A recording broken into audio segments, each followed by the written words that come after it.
Antigua Roma. La civilización romana surgió en el año 753 a.C. como una comunidad pequeña cerca del paso comercial del río Tíber de la actual Italia. Roma se convirtió en una de las potencias imperiales más exitosas de la historia. El gobierno romano se caracterizó por un fuerte espíritu militar, lo que justificó su incesante actividad bélica. Sin embargo, logró convertirse en una potencia por su capacidad estratégica para estabilizar alianzas. A diferencia de los grupos que excluían a los extranjeros y sometían por los pueblos conquistados, Roma lo incorporaba por un sistema político-social y los otorgó ciudadanía romana. Formas de gobernar en Roma. Los historiadores reconocen tres etapas en el desarrollo del gobierno romano. La primera, la monarquía, que va desde el siglo 8 a.C. hasta el siglo 6 a.C. La República, que va desde el siglo 6 a.C. hasta el siglo I después de Cristo, y el Imperio, que va desde el siglo I después de Cristo hasta el siglo V después de Cristo. Sociedad romana. La sociedad romana se dividía en dos grandes grupos muy diferenciados. Los patricios, o hombres libres, disfrutaban del pleno goce de sus derechos, participaban en el Senado y ocupaban altos cargos políticos y militares. Y los plebeyos u hombres sin libertad estaban privados de derechos políticos, eran campesinos, comerciantes, artesanos y esclavos. Antigua Grecia. La antigua Grecia fue una civilización de la antigüedad que se asentó en el sur de la península balcánica y desde allí se expandió hacia otras áreas del mar Mediterráneo a partir del siglo X y IX a.C. La cultura griega ejerció una extraordinaria influencia sobre otras civilizaciones que entraron en contacto con ella, especialmente la civilización romana. Su estructura de razonamiento lógico junto a su desarrollo filosófico constituyeron la base de la cultura occidental hasta la actualidad. El conocido nombre de griegos fue puesto por los romanos. Asimismo, ellos se llamaban helenos y su territorio Helade. Periodos históricos de la antigua Grecia. Suele dividir la historia griega en los siguientes periodos.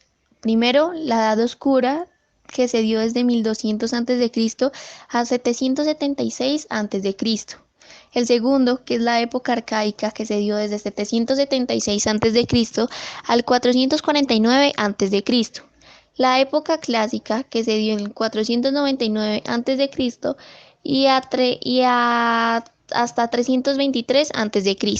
y la época helenista, que se dio desde 323 a.C. al 30 a.C. Organización política y social de la antigua Grecia. En las ciudades griegas convivieron distintos modelos de gobiernos. Los dos más influyentes fueron el Esparta y el Atenas. El Esparta tenía un gobierno integrado por dos reyes, la diarquía. Además formaba parte del gobierno los éferos, eran 5 magistrados, un consejo de ancianos, la jerarquía que redactaba leyes y una asamblea popular que las aceptaba o rechazaba.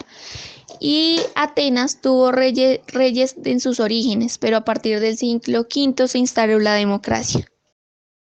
Organización social. La sociedad griega, la cual era jerarquizada, estaba integrada por ciudadanos, una minoría de hombres griegos libres. Las mujeres, aunque fueran esposas e hijas de los ciudadanos, no eran ni estaban sometidos a la autoridad de los hombres. Hombres libres, llamados metecos en Atenas y periecos en Esparta. Eran personas que se dedicaban a distintas actividades, tales como la explotación rural, la artesanía y el comercio. Y las personas no libres, que eran el grupo más bajo de la sociedad, tenían distintas categorías. Los iliotas, por ejemplo, eran siervos del estado espartano. Además existían los esclavos, quienes eran propiedades de sus dueños y se consideraban una mercancía. Los pueblos bárbaros fueron la rama de los pueblos germánicos orientales. Surgieron de grupos góticos anteriores que invadieron el Imperio Romano. Se establecieron en el sur de la Galia, en Francia, y en el año 507 se estabilizaron en Hispania, la actual España. En el año 711 su reino desapareció en una batalla contra los árabes. Organización social de los pueblos bárbaros. Estaban los germanos, que estaban los occidentales y los orientales. Los occidentales estaban los anglos, lambordos, francos, alemanos y sajones.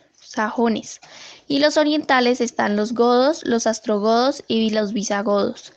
En los esclavos están los meridionales, que están los eslovenos, búlgaros y croatas.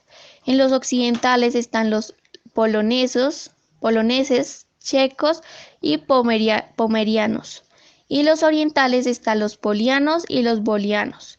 Y de las etapas quedan los hunos, los magiares, los germanos y los ávaros. En la actualidad, Europa es uno de los continentes que conforman el supercontinente aerostático, situado en los paralelos 35-30 y 70-30 de la latitud norte. De forma convencional y por motivos histórico-culturales es considerado continente. Las fronteras de Europa y su población son objetivos de controversia, ya que el término continente puede referirse a un bien cultural y político o a distinciones fisiográficas.